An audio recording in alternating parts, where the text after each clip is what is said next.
नमस्कार। आज हम एक बड़ी मजेदार कहानी देखने वाले हैं। ये कहानी है एक जादुई वरदान की।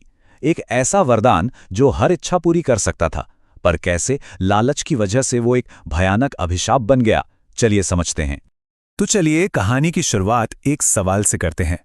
जरा सोचिए, क्या हो अगर हर मांगी हुई मुराद पूरी तो हो, लेकिन हमेशा उल्टी।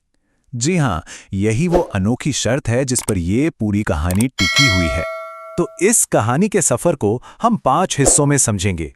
सबसे पहले होगी एक जादुई खोज, फिर शुरू होगा उल्टे वरदान का एक मजेदार खेल। लेकिन जैसा अक्सर होता है, लालच चीजों को बिगाड़ देगा और विनाश का कारण बनेगा। इसके बाद आएगा गलती का एहसास, और आखिर में हम देखेंगे कि इस पूरी कहानी से हमें क्या सीख मिलती है। तो कहानी की शुरुआत होती है एक बूढ़ी औरत से, जिन्हें हम दादी कहेंगे, और उनकी मुलाकात होती है एक ऐसी चीज से जो उन्हें मिलती है कचरे के ढेर में। और ये खोज उनकी पूरी की पूरी जिंदगी बदलने वाली थी। तो होता यह है कि दादी को कचरे के ढेर से एक सोने का अंडा मिलता है। अब वो उसे घर ले आती हैं और उसे एक गर्म भट्टी के पास रख देती हैं। और फिर क्या था, अगले ही सुबह उस अंडे में से एक जादुई फीनिक्स पंछी निकल आता है।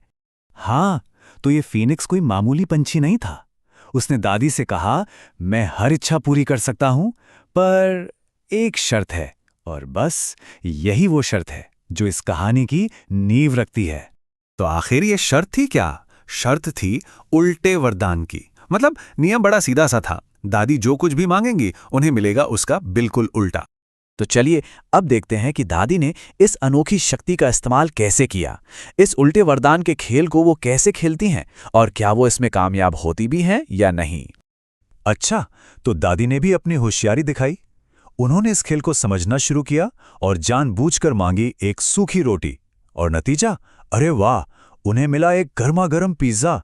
कह सकते हैं कि ये इस खेल में उनकी पहली जीत थी। बस अपनी इसी होशियारी का इस्तेमाल करते हुए दादी ने और भी बहुत कुछ मांगा। खूब सारी संपत्ति आई। उन्होंने इसका कुछ हिस्सा गांव वालों में भी बांटा और बाकी से अपने लिए एक शानदार बंगला बनवा लिया। अब उनकी जिंदगी भाई पूरी तरह से बदल चुकी थी। लेकिन कहानी में हमेशा एक लेकिन होता है ना? यहीं से कहानी में एक बहुत खतरनाक मोड़ आता है। ये वो पल था जब संतोष की जगह लालच ने ले ली, और जो होशियारी अब तक काम आ रही थी वही अब विनाश की वजह बनने वाली थी। हाँ, तो उनके मन में अब लालच आ चुका था, और इसी लालच में आकर उन्होंने फीनिक्स से एक ऐसी इच्छा जाहिर कर दी जिसने सब कुछ बदल कर रख दिया। उन्होंने कहा, मुझे एक और पंछी चाहिए, बिल्कुल तुम्हारे जैसा। पर उल्टे वरदान का नियम तो यहां भी लगना था, और इस बार नतीजा बहुत बहुत ही ज्यादा गलत निकला। एक पंछी की जगह आसमान में अनगिनत फीनिक्स पंछी आ गए, और ये पंछी किसी के बस में नहीं थे। उन्होंने बेकाबू होकर पूरे गांव में आग लगानी शुरू कर दी। बस देखते ही देखते पूरा का पूरा गांव आग की लपटों में घिर गया। इस तबाही के बाद कहानी अपने अगले पड़ाव पर पहुंचती है, जो है अपनी गलती का एक भयानक एहसास। जब दादी ने अपने ही गांव को अपने लालच की वजह से जलते हुए देखा तो उनका दिल दहल गया। तब जाकर उन्हें अपनी भयानक गलती का एहसास हुआ। अब डर और पछतावे से भरी हुई वो मदद के लिए मंदिर की तरफ भागीं और भगवान से प्रार्थना करने लगीं।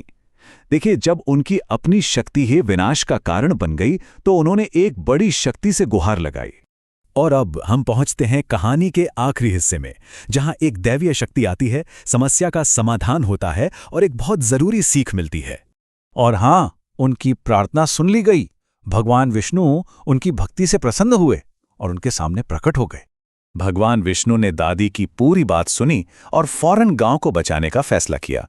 उन्होंने गांव के ऊपर उड़ान भरी और अपने हाथों से गंगा जल की वर्षा कर दी, और बस उस पवित्र जल ने आग को पूरी तरह से बुझा दिया। तो अंत में ये कहानी हमें एक बहुत जरूरी सवाल के साथ छोड़ जाती है कि संतोष और लालच के बीच की वो पतली सी लकीर आखिर होती कहाँ है। शायद एक ऐसा सवाल है जिसका जवाब हम सभी को अपनी अपनी जिंदगी में खुद ही ढूंढना पड़ता है।